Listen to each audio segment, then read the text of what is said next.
Good afternoon, everyone. Thank you for joining our webinar, 5 Things Executives Must Do 5 Years from Retirement. My name is Missy Lorenzo, and I handle customer support for our team. Our speaker today is Antwone Harris, Chief Planning Strategist with Platinum Bridge Wealth Strategies. As a retirement income planning specialist with over 20 years of experience, Antwone has helped hundreds of people successfully transition from their main career and into the next phase of their lives. He holds an MBA in finance from Georgetown University. He's a certified financial planner and a retirement income certified professional. He's been featured on CBS, ABC, NBC, Fox, The Washington Post, Bloomberg, The Financial Times, Kiplinger Magazine, and other media outlets. Please post your questions in the Q&A tab at the bottom of the screen.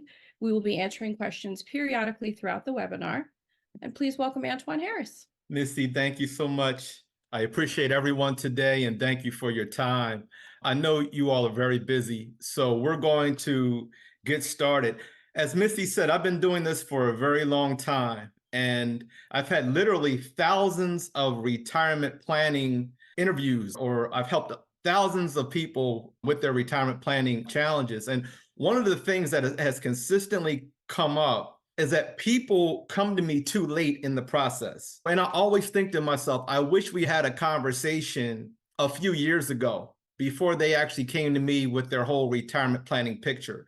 So what I'm going to focus on today is really some areas that you should be doing right now to help prepare yourself and optimize your situation for retirement to promote success for the rest of your life after you transition from your main career. So let me share my screen here. This is based upon one of my actual clients. I changed her name, I changed the details, and I changed the entire situation.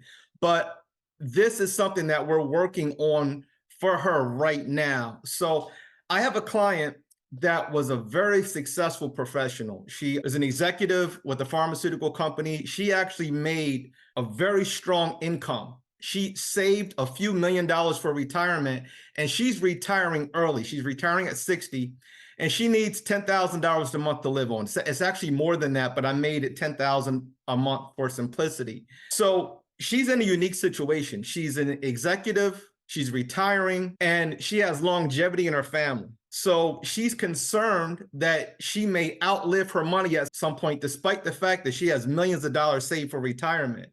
She's also single, so she has a life partner. She lives with a man that's older than her, but it's very likely that he will predecease her. So she's concerned about what her lifestyle is going to be like as she gets older throughout retirement. She's also very concerned about her healthcare expenses, and she knows they've been growing exponentially over time.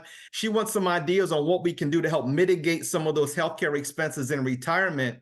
She's also concerned about reducing her tax burden. Now, when we're thinking through the retirement picture, people have worked for 40 plus years and they've done a good job. They've been putting money away, saving money. But when you transition from having that dependable, steady income coming in that you can plan around, prepare for, and start to make provisions around, and you go from that to a fixed amount of money that has to last for some undefined period of time. We don't know how long you're going to live. And there's other contingencies. So as you evolve and get older, your needs change, your wants change. You may decide that, hey, I'm living in Maryland. I may want to move to California to be closer to my grandchildren. So what does that look like? All these different things that are coming into this equation, and it's a dynamic situation over some undefined period of time. It promotes a lot of anxiety. It's a puzzle that we're trying to solve for. And there are a lot of unknowns and there are a lot of variables that could upset the retirement plan. So what we try to focus on, you're going to hear me repeat today, there are things that are under our control that we can do to help reduce the risk and help prolong the useful life of your assets. And that's what the retirement income planning picture looks like. We're trying to take things that are under our control to improve this entire process. Now, oftentimes when people come to me, they're concerned about the market volatility, the market going up and down. That is something that's on my radar screen, but on the continuum of things that I'm concerned about, the market going up and down is at the very bottom. So this is a chart of the S&P 500 going back to 1937. These are large U.S. companies, Microsoft, McDonald's, General Motors, Google, etc. 500 of the largest US companies going back to 1937. When you take the lens back a little bit and look over time, any 10-year period since 1937, so 1937 to 1946, 1938 to 1947, any 10-year period, the market has a probability of positive returns of over 97 when you look at a 10-year period, any rolling 10-year period since 1937. When you go out to 12 years, it's 100%. Even 5 years is 93%. So I'm not so concerned. I know that over time, the market goes up and to the right. But there's a derivative of this situation that I am concerned about, and I'm going to talk to you a little bit about that going forward. There are 18 major risks that retirees face. I'm going to focus on 4 of them today. One is longevity risk. One is sequence of return risk. The sequence of return is based upon market volatility, and I'm going to talk about why that's a different concern for a retiree. We're going to talk about liquidity risk and health expense risk and some strategies that we can use to help mitigate these risks in retirement. As I mentioned, the stock market goes up and to the right. The challenge is if you're one of those people, one of the unfortunate souls that retires right during a major market downturn. So you retire in the year 2000, then we have the dot-com bubble.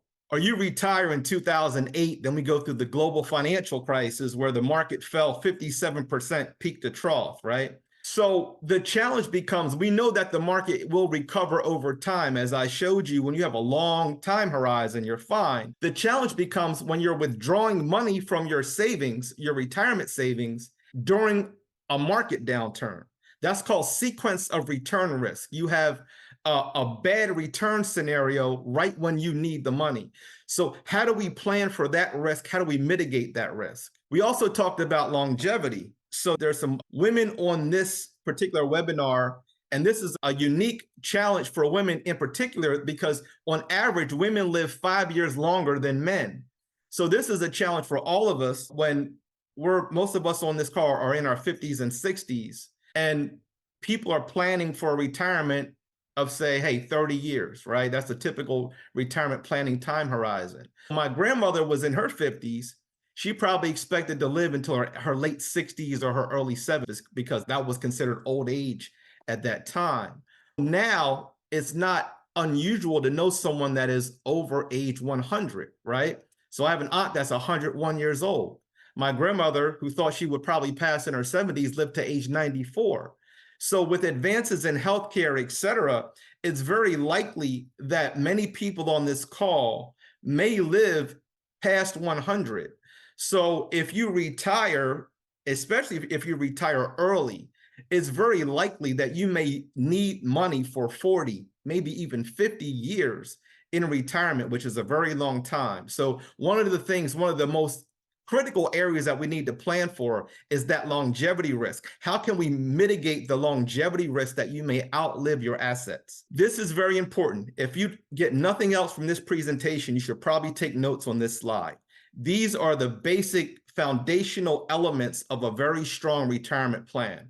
The first thing is we need 2 years of cash available. Whatever you plan to withdraw to help maintain your lifestyle as you start retirement, we want 2 years of that in cash at all times. The next thing, and this is one area where I see a lot of people making a mistake, they're saving a lot of money. They're doing everything that they can to save money within their 401k accounts. They're adding the IRA accounts. They have restricted stock. They have stock options. They have corporate executive compensation plans. They're doing everything that they can within their job or within a savings plan for their business to save money, but they're not building up enough money outside of these company-based retirement programs. So there's something called just a regular taxable brokerage account, a non-retirement account. Before you retire, we should aggressively start to fund these non-retirement accounts because it gives me a lot of planning flexibility on the back end to help reduce your taxes. So I'm going to talk about this in more detail. These things are foundational. So we need the cash. We need these non-retirement accounts built up very aggressively. We need to take advantage of Roth accounts. So with a Roth account, a Roth IRA or a Roth 401k, any money in those accounts, when you pull the money out, you do not pay taxes on those withdrawals. So part of what we're trying to solve for is promoting increased viability for your retirement plan. We need to promote the longevity of the assets that are available to you. One way to do that is reduce your tax burden. So if you have access to a Roth IRA, a Roth 401k account, we want to start to take advantage of those assets. Now, most people on this call make too much money to contribute to a Roth IRA account. But if you have access to a Roth 401k, you can contribute to that regardless of how much money you make. And it's very important to get some Roth accounts set up. If you don't have access to a Roth 401k, we can do something called a Roth conversion, where we convert money from a regular IRA account, a Roth account, and then that money is available for you to come out tax-free. This is also important because most people do not have long-term care insurance. So when we're planning for some of the healthcare risk on the back end for a retiree, your end-of-life expenses can become very expensive. So we typically plan that a woman will need 3 years of some kind of long-term care toward the end of her life. That whether that's someone coming into the home to help or going into a facility, it's very expensive. When we're doing the plans now, we're planning for several $100,000 per year when we account for inflation over time, say in 30 years, what it will cost for it to have a long-term care event. We're planning for several $100,000 for those events. So this is something that if you do not have long-term care insurance, which most of you do not, I'm not a big fan of long-term care insurance products for the most part. That means we have to self-insure. So these Roth accounts, being that they're able to grow tax-free and you pull the money out tax-free, is an excellent way to self-insure your long-term care needs later in life. So we want to preserve these Roth accounts till the end of your life and then pull that money out tax-free to take care of any long-term care expenses that you may have. And the last point is establish a home equity line of credit while you are still working. If you actually own a home, it's important to establish a HELOC, a home equity line of credit, as a break the glass emergency contingency plan, so that we do not have to deplete our valuable retirement savings if there's an emergency or a contingency, or the roof caves in, or you have a family member that needs help, or someone has a health issue that you have to write a big check for. We want to be able to break the glass and have a home equity line of credit available so that you do not have to deplete your retirement savings. I'm going to show you why. But this is something that is important to do while you are working, because when you go to apply for a home equity line, they want to see that you have income. So when you retire, it's very difficult to have a home equity line set up. And that's why it's so important. Now, I talked about having 2 years of your withdrawals in cash. In the example that I gave for Carol, she wants $10,000 a month to start her retirement. So that means she needs $240,000 to support herself for the first 2 years of retirement. Now, that's a lot of money. That's why I'm saying these are things that you need to start to think about before you retire. So the way this works is we have 2 years of cash available throughout your retirement, the entire retirement phase. We want 2 years in cash.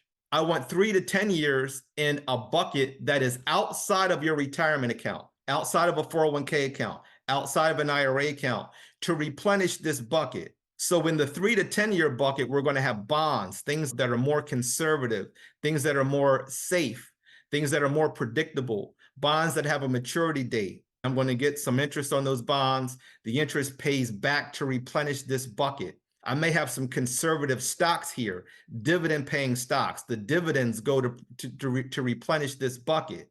As those bonds mature, then we take those bonds and replenish the bucket as well. Now, what happens is, because I have 2 years of cash available and I have another backup bucket with 3 to 10 years of conservative investments, I'm able to weather periods like this. So this is how we protect against that sequence of return risk. You're retired and the market tanks, but we're not selling any stocks at fire sale prices to help you live, to give you money to live on. What we do is opportunistically, when the market is up, we're selling stock and replenishing this cash bucket. So the interest is going into this cash bucket. The dividends are going into this cash bucket. As bonds mature, it goes into the cash bucket. Any stocks in this bucket, when the market is up, we can opportunistically sell those stocks in an up market and replenish this bucket. We want 2 years of cash available to you at all times for the rest of your life once you retire. And this long-term bucket, this is where we're going to hold most of the money in retirement accounts. This is where the money will be for the Roth accounts, the 401k accounts, the IRA accounts. We want to set this up systematically over time.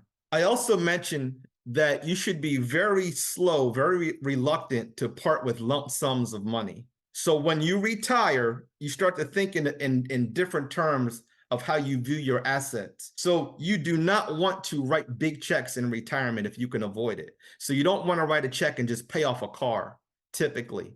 You typically do not want to pay off a mortgage, typically. You want to have that home equity line of credit in place in case you need money. You need a lump sum so that you're not depleting your assets. And here's why. Here's an example why. One question I get, should I pay off my mortgage in retirement? Let's assume we have a mortgage at $500,000. Now, our choice is we could take $500,000 from our investments and pay the mortgage off all at once, or I could apply for a mortgage for $500,000 and simply pay the monthly payments. Now, what happens is right now, interest rates have come up. So say the mortgage right now is 7%, and say you're getting 5% on your investments. If we have a 10-year mortgage, over the 10 years, the total cost of your loan is $696,650. However, the $500,000 compounding at 5% per year, which is very easy for me to get right now because interest rates have come up, so I can get 5% almost risk-free, would grow to over $814,000. So from a financial perspective, it's in your best interest to not pay off your mortgage, to not pay cash for a house in retirement, but to keep your money in place, compounding and utilizing the law of large numbers. After 10 years, you'd have $814,000 versus the $696 in total loan costs.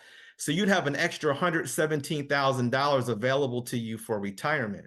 After 20 years, this $500,000 would grow to over $1.3 million. The total cost of a loan would be $930,000. So you'd have an extra $396,000. And then on a 30-year loan, this $500,000 would compound to over $2.1 million, but the total cost of a 30-year mortgage would only be $1.1 million, and you'd have an extra $1 million almost available to you 30 years in the future. When you're old, you can't earn any more money, and you may need that money for end-of-life expenses. Now, I want to show you why this works. So you can check this out at bankrate.com. You can use an amortization schedule. This is counterintuitive because if you look here, you say, if my investments are making 5%, but the loan is 7%, how can I have more money over time with a 5% loan and the mortgage is a higher interest rate than what I'm earning on the money? That doesn't make any sense. Now, we refinanced our mortgage when the interest rates were very low. So our mortgage rate is like 2.8%, right? So I'll never pay that off, right? Because I can certainly earn a rate of return higher than what my mortgage payment is. But this doesn't make sense. But the reason this works is because of how amortization works. This is an amortization calculator. So a $500,000 loan for 30 years at a 7% interest rate, the total cost of the loan is $1,197,000, which is what I showed you here. The reason that happens is because the balance goes down over time. So we started with a $500,000 loan, but as you're paying the monthly payment, a portion of that goes to principal, and that principal is being reduced over time. So now the 7% is applying to a steadily decreasing balance. So we started with 500,000, it goes to 406, down to 490, then it's 420, then it's coming down and down till finally the 7% is applied to $9,000 right in year 29. So the total cost of the loan is only $1.1 million. The opposite happens to this 5%. So while the mortgage balance is decreasing over time, this balance is increasing. So the 5% is being applied to a higher number that's ever increasing. And then the law of large numbers kicks in. So the compounding is in your favor. And it's a very powerful effect. So you start with a $500,000 investment, 5% after a year is 525,000, then it goes up here. So over time, you end up with more money. So from a financial perspective, it probably does not make sense for you to part with your lump sums of money in retirement because of this dynamic that I'm showing you right now. And the assets are irreplaceable. So once you part with that money, you can't earn it back. The money becomes more like it's like you're a farmer and you have 4 mules that they're working the farm. You could sell a mule at any time and get money for it, but now you only have 3 mules working in your favor. You need all these mules, all the money working for your benefit in retirement that you possibly can. And you may need big lumps of money at the end because of the long-term care events that I talked about, several $100,000. You may have to write some really big checks toward the back end of your retirement. So we want to preserve these assets as long as possible. All right, so the next thing that we want to focus on, when you go to retire, we're going to have a financial plan. And that's a binary question. Do I have enough money? The answer is yes or no. Once we decide you have enough money, we need to take it to a higher level and say, how do I draw these assets down strategically so that I can prolong the useful life of these assets? So that's where we start to talk about, where do I place my assets? What's the best type of account for the investments that I have available? When do I take my withdrawals? And which account should I withdraw from first? So once we have the non-retirement account set up that I talked about, the Roth account set up, you'll have the 401ks and the IRA account set up, you'll have a home equity line set up. When do I start to tap these various baseline accounts? When do I do it? Why do I do it? How do I do it? And how do I minimize my taxes over my lifetime? So here's an example for asset placement. Most people have access to the S&P 500 index fund in their 401k account, right? This is just a very standard index fund that tracks the entire US stock market. Okay.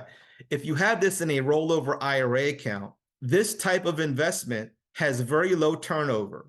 If you make money with this index fund, you're taxed at a long-term capital gains tax rate, which right now is 15 to 20%. If this pays a dividend, which it does, you're taxed at 15 to 20%. However, if it's in an IRA account, when you go to access the money and you pull it out of here, every dollar that you pull out of an IRA account or a 401k account, you're taxed at your income tax. So most of the people on this call, they're high earners. They're in a high income tax bracket. So by holding this investment in this type of account, I've turned a 15 to 20% tax into a 32% tax potentially, or 37% tax potentially, right? So I need to think about where I should hold certain types of investments to optimize those investments from a tax perspective. I basically doubled my tax liability because I had this type of investment in the wrong account. So what needs to happen as you retire, we need to start to think about where your assets should be placed. We need to do a full audit and then optimize the placement of those assets so that we're able to be as tax efficient as possible. Having a tax efficient retirement income plan can prolong the useful life of your assets by up to 6 years. So this is very important. I'm going to spend a little bit of time on this. This applies for people that have company stock within a 401k account. If you have company stock that you've purchased within a 401k account, your ears should perk up right now because there's a way for you to save quite a bit of money on tax. So simply stating, if you do have company stock in a 401k, you need to take this treatment, net unrealized depreciation treatment, while it's still in the 401k. If you apply this treatment to this company stock while it's in the 401k, you can reduce your tax liability by a significant amount. Once you roll this money over when you retire and roll money out of your 401k, say to a rollover IRA account, which most people do, which most people should do, but once you roll this out, this company stock, it's too late. You cannot take advantage of this favorable tax treatment. So here's how it works. If you paid $50,000 for that Microsoft stock, it grew to $300,000. If you're in the highest tax bracket, and you pull that money out of an IRA account, you're going to pay $111,000 in taxes. The stock grew to 300,000. You're in a 37% tax bracket. That's $111,000 in taxes that you owe. If you apply this end treatment while it's in the 401k account, you're able to reduce your tax liability. So you would pay income taxes only on the $50,000 that you invested in your company stock, but all of the growth would be taxed as at long-term capital gains tax rates, which if you're in the highest tax bracket is 20%. So 20% of this growth, 250, is $50,000.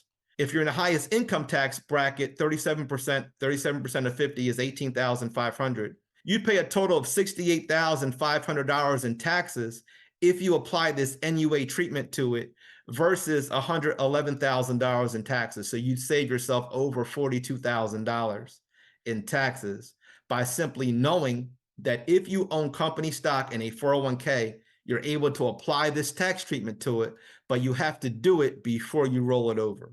There are a lot of moving parts here. If you have an individual question about this, ping me later. I'm not going to spend too much time on it, but I wanted to make you aware that this was available for some people.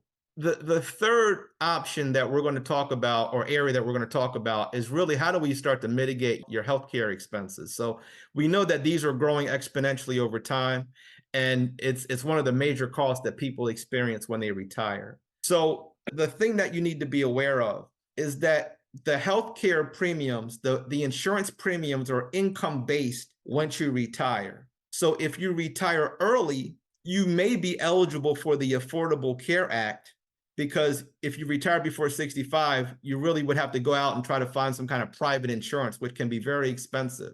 Now, the client that I highlighted earlier, she is a multimillionaire. She has several $1 million. But because we set up those various accounts, I'm able to hide income. I'm able to show very little taxable income for her. And she actually qualified to be a part of the Affordable Care Act for the subsidy. So in the state of Maryland, if you make less than $58,000, then you qualify for a subsidy for the Affordable Care Act. So despite the fact that she has several $1 million, we're able to qualify her for that program. Once you turn 65, you're eligible for Medicare, and that's also based upon your income. So what you need to know about the Affordable Care Act and Medicare is that it's based upon your modified adjusted gross income. All that means is this is your income before you take your deduction, your standard deduction or your itemized deductions. And if you have some tax-free interest, they add it back, et cetera. But the main thing to know is that it's based on your modified adjusted gross income. So when we're looking at opportunities for planning for clients, you're working, you're making a lot of money. As a young retiree, there's typically an opportunity here where you're going to be in an artificially low tax bracket. So you have no more income coming in. This is before your Social Security starts. You haven't started your required distributions from your retirement accounts yet, your 401ks and your IRA accounts. So you're typically in a very low tax bracket right here. If we have these non-retirement accounts set up, I'm able to keep you in this low tax bracket. If all of your money is in a 401k account, every time I pull money out to give you money to live on, that's considered taxable income. So in this example, we said that she needs $10,000 a month. That's $120,000 a year, but I need to take more than that out of the 401k because we have to pay taxes on it, right? If I have money outside the retirement account, there's no taxable income to show, right? We have 2 years of cash in that bucket. I'm just giving you your money back. So you need $10,000. If you have $10,000 in savings, I'm just giving you that money. It's showing zero income, despite the fact that she has several $1 million available for retirement. We're showing almost no income for her besides any interest that we're generating and any dividends that we're generating. She qualifies for the Affordable Care Act here. But this also may be an opportunity for us to convert some money from an IRA account to a Roth account. We talked about the Roth IRA account being tax-free. The regular IRA or 401k account, you have to pay taxes when you pull the money out. You can convert money from a 401k IRA to a Roth, but that's a taxable event. So if we convert, say, $50,000 from an IRA account to a Roth account, you have to pay taxes in the year that you convert. But if you're in this artificially low tax bracket, we're going to pay taxes at a very low rate. You'll probably be in a very low income tax bracket. And that may be an opportune time to start to convert some of that money. The next milestone we look at is when your Social Security kicks in. Once that kicks in, then we're going to start to have more income coming in. You're going to be in a different tax bracket. Ideally, for most people, it makes sense to delay your Social Security. We want to use other resources while you're in this very low tax bracket and use that to fund your lifestyle and delay your Social Security as long as possible. Each year that you delay Social Security, you're going to get an 8% boost to your income stream. And the Social Security is indexed for inflation. So when we're talking about ways to offset some of the longevity, you outliving your money, if I can delay your Social Security, and I know that you're going to get an 8% increase each year that we wait, and that money is available for the rest of your life, regardless of how long that you live, and is guaranteed, that's a way for us to mitigate the fact that you may live longer than you anticipate. Then we have the required distributions that kick in later in life. Now, this is a different milestone because you'll have your Social Security that's kicked in, and then these required distributions that from the 401k and IRA account. Many clients will be in a very high tax bracket once this happens. We need to be mindful and project what your tax situation looks like in the future. There may be opportunities for us to reduce the taxes at this phase by taking advantage of your low income tax bracket at this phase. Here's an example. So we talked about Carol. She retired at 60. Say she retired with $2 million in her 401k account. If this grows at 5.5% a year, that $2 million will grow to over $4 million by the time she's 73. This is the age right now when you're required to take money from your 401k account. So it doubled in 13 years, right? The 401k is a tax time bomb because oftentimes it is growing very quickly because the law of large numbers is applying to it. Most people have tried to put a lot of money in those 401k accounts, but you may not need all of the money when you're required to take it out. So basically, you're taking money out of here and it's putting you in a different tax bracket. So when she's 73, she delayed her Social Security. She's going to be getting over $4,000 a month in Social Security. This is going up with inflation. So her Social Security is over $50,000, but her required distribution is also over $146,000. So her gross income is $197,000 in year one in retirement. That's going to put her in the 32% tax bracket, and it increased her Medicare premiums. So your Medicare premiums are income-based.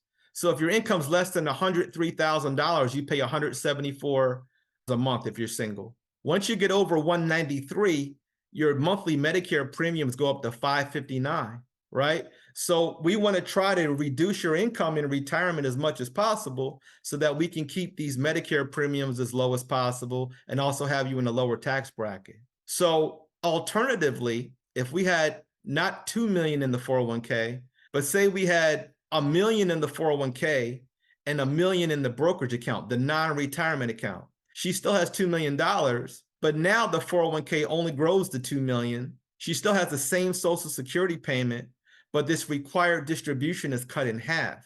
So that reduces her income from 197 down to 124. It reduces her tax bracket, so she's paying less in taxes. It also cuts her Medicare premiums per month by over $200. So again, these are things that are in our control, right? I'd rather have the money in Carol's account than in Uncle Sam's account. And by doing these things, by being smart about how we place our assets, how we start to structure these different accounts, how we start to draw these assets down, we're able to prolong the useful life of the assets by a number of years. And that makes a big difference when we're planning for the risk in retirement. The final point I wanted to talk about is really lifestyle post-retirement. So a lot of times you'll have people that retire and then they start to really think about different things that they want to do. And the retirement piece, I rarely see people just stop working and just cold turkey, full on retire, where they have nothing else going on. They're just relaxing, sitting at home and just enjoying themselves. Typically, it's a phase two that they enter into. And that really means reduced commitments. You're not going to meetings all the time. You're not working 50 to 60 hours a week. You're able to enjoy your passion, your lifestyle, your family, etc. But you're still doing something that reflects your passion and the fact that you are a seasoned professional in a certain area. I had a client that was an attorney and he was a partner in a law firm for he was a healthcare attorney. And he was working like crazy and he wanted to retire. And he had enough money to retire, but he was concerned about losing the connections and losing the camaraderie and then having something to wake up to every day. So what I did was I partnered him with a nonprofit that I managed money for that dealt with healthcare incidents for people in underserved communities. And we were able to match his expertise with that nonprofit. So he was able to continue to do what he loved, but do it at a reduced scale and still have a purpose and a passion. So the reason I'm bringing this up is that I talk to a lot of professionals that want to consult in retirement, but they start the planning process too late. And once you retire, those connections that you have, those potential customers, all that dries up very quickly. So I think it's very important to map that out in very great detail while you're still working several years before you retire. So if you plan to kind of transition into something like that, you have everything lined up in a row and you're not winging it post-retirement because things change very quickly. I also have clients that really are not sure where they're going to live, if they're going to keep the big house once they retire, if they're going to buy a condo, if they're going to have a vacation property. It's very difficult to plan effectively when all that is open-ended. To the extent possible, you want to map that out. Think through things like, will I want to be closer to my grandchildren? Do we want to have the burden of a second home, or are we going to just Airbnb in retirement? Because all these things have a dramatic impact on the budget and our ability to plan effectively and reduce some of the risks that you're going to have as you're retired. I want to go back to a slide here because this is the most important part of this presentation is right here. Is really establishing these buckets right here is very important. The 2 years of cash, building up outside the 401k account, converting some money over to a Roth account, some type of Roth account, then having that home equity line of credit. That's going to give me as a planner maximum planning flexibility when I'm trying to reduce your taxes and prolong the assets over time. So this is very important. It's also very important, again, to be aware of what your tax bracket is now as you retire. Take advantage of opportunities when you're in a very low tax bracket so that you can offset taxes later in your life. All right. I just wanted to show this slide. I mentioned there are 18 major risks faced by retirees. I'm not going to spend a lot of time here, but I mentioned that you outliving your money is one of the major risks that you face. We had a situation where inflation was up over 8% a couple of years ago, inflation where you're losing your purchasing power, taking too much money out. This happens when we haven't been able to put together an effective budget and all these different expenses are coming up that you hadn't thought through. This can really upset the plan. Healthcare expense risk, long-term care risk, liquidity risk where you have a nice net worth, but a lot of the money's tied up in assets that are not readily accessible. We talked about sequence of return risk. Some people think they're going to work in retirement and they're not able to work. Some people are forced into retirement because their business went under or they got laid off. So there's a lot of things that we need to plan through as we're talking about you as a potential retiree. If you have any questions about anything, my website is platinumbridgewealth.com. You're able to get a free assessment. We do a complimentary 30-minute review of your situation. I have $1 million minimum for new clients. And when you go to my website, you can just get your free assessment right there. These are the 4 retirement building blocks. 2 years of cash for whatever you need to withdraw each month. You want 2 years of that available. You want to build up money outside that 401k account. You want to have some money in some kind of Roth account. And you want to have a home equity line of credit as you go into retirement. But you need to apply for it while you're working, because it's hard to get once you retire. I thank you all for your time today. Again, my name is Antwone Harris with Platinum Bridge Strategies, and I'll talk to you soon.